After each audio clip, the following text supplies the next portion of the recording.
We have one sentence from our last video that we did not translate.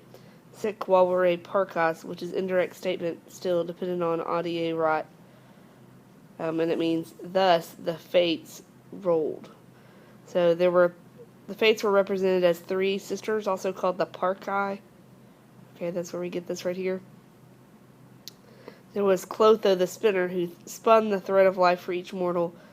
Lachesis the measurer, who measured the thread, and Atropos, who cut the thread when anyone had reached his allotted days. So it's saying they unrolled their plans for what was going to happen.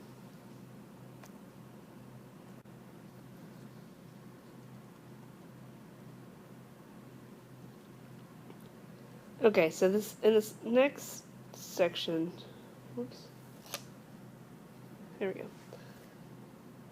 In this next section, we're going to learn about why Juno hated the Trojans. Okay, so we start here. Our subject is Saturnia, the Saturnian one. Okay, which means Juno was Saturn's daughter. Jeez. Okay, and it's our subject. So we got the Saturnian one. Then we have a present active participle.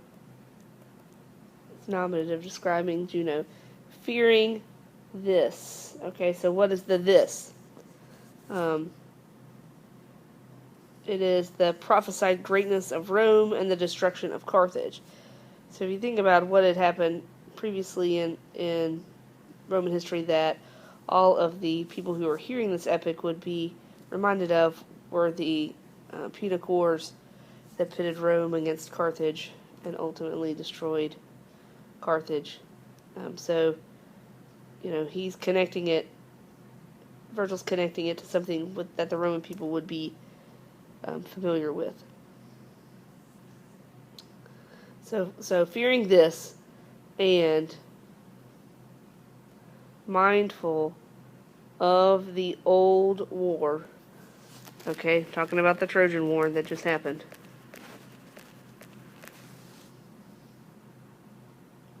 These two suckers are called objective genitives, which means they're the object of this adjective right here. Okay.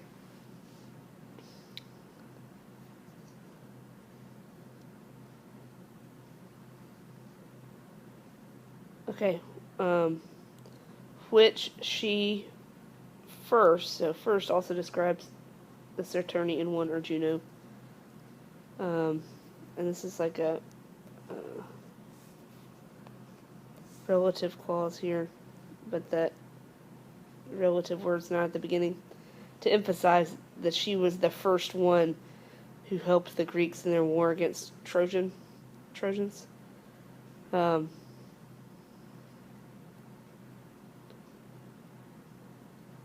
Okay, so which she first had waged at Troy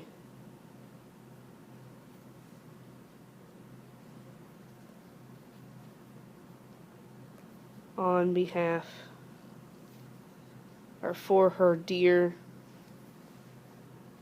Greeks. Okay, so Argives is another name for the Greeks.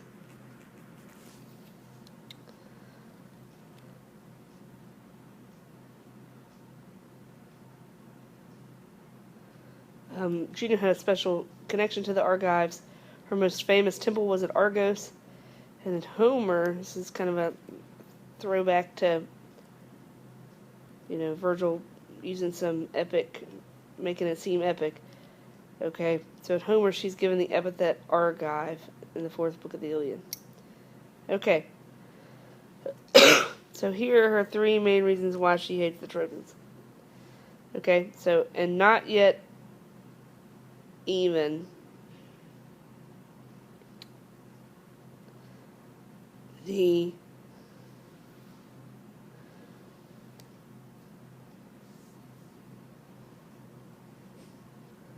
cruel sadnesses. Well, hold on. And not even the causes of her angers and the cruel sadnesses had left from her mind. So she's saying that even before the Trojan War, Juno hated the Trojans, and so they're going to tell us what happened, before even the Trojan War happened.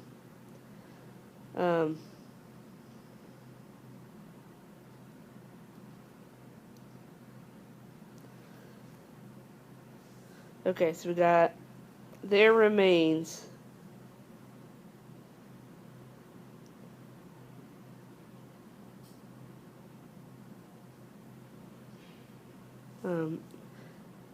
having been stored away in her deep minds. In her deep mind. She only has one mind. She's not that crazy. The judgment of Paris and the insult of her spurned, I think that's what that means, her rejected form.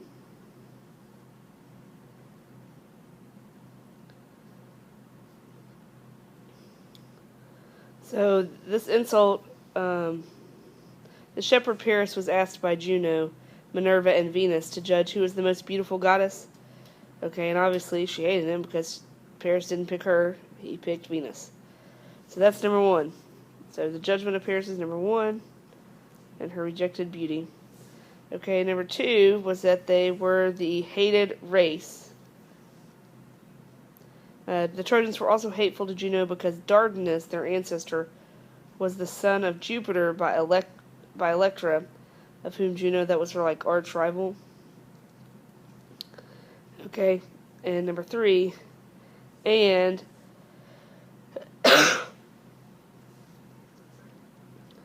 the snatched honors of Ganymede.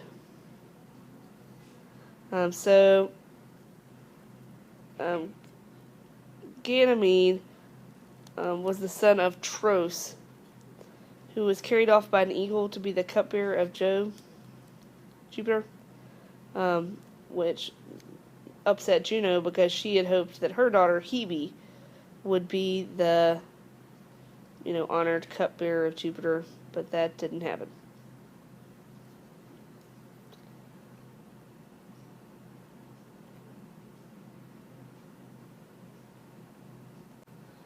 Okay, so by these things, talking about everything we just talked about on the previous slide,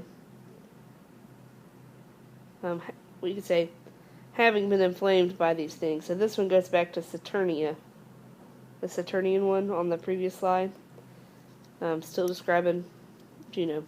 So having been inflamed by these things,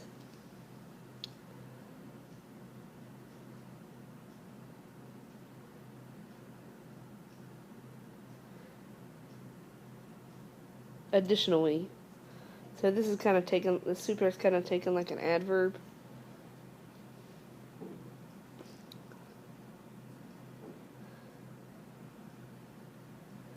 Okay, then you're going to go down here. Here's finally our main verb.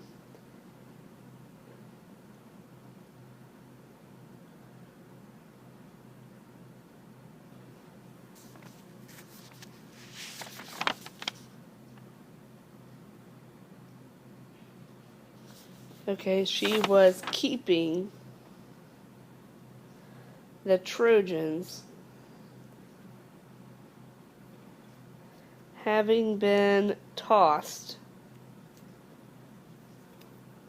on the whole sea. Okay, now that makes us think back to that opening lines, right?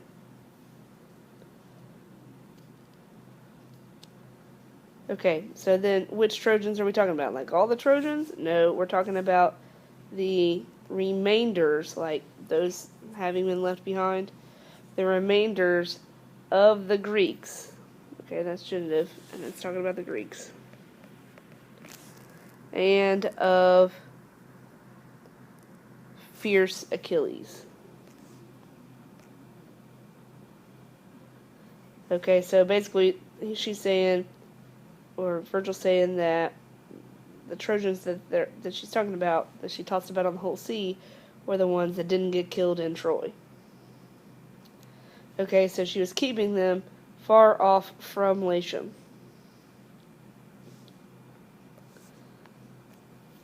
And through many years,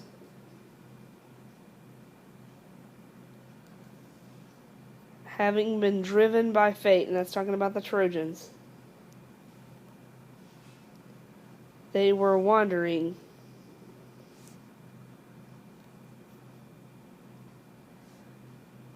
around all the seas. Okay, and this fate cut here kind of has a double meaning.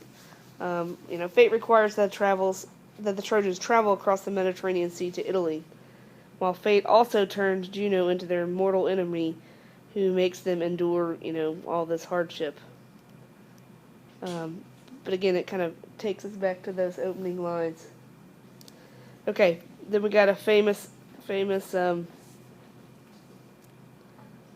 sentence here. So we got genitive, accusative, accusative. Okay, so I want you to make this condire your subject. So you can either say, to found the Roman race was of such great burden, or you could say, of such great burden it was to found the Roman race.